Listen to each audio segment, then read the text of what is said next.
Ayan guys, so mag-iihaw tayo na ngayon ng tulingan.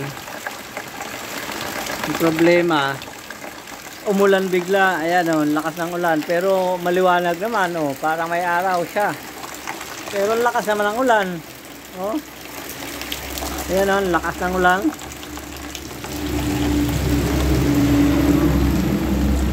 Buti na lang dito ako nagkuhan sa may bubong. Naglagay ng aking ihawan.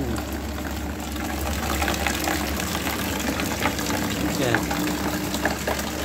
Ihaw tayo ng tulingan, pananghalian.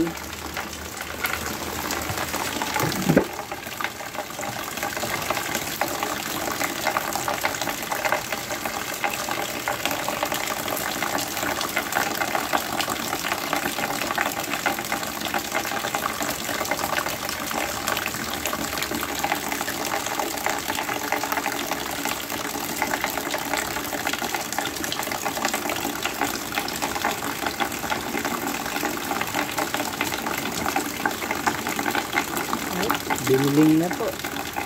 Bilingin natin para hindi masunog.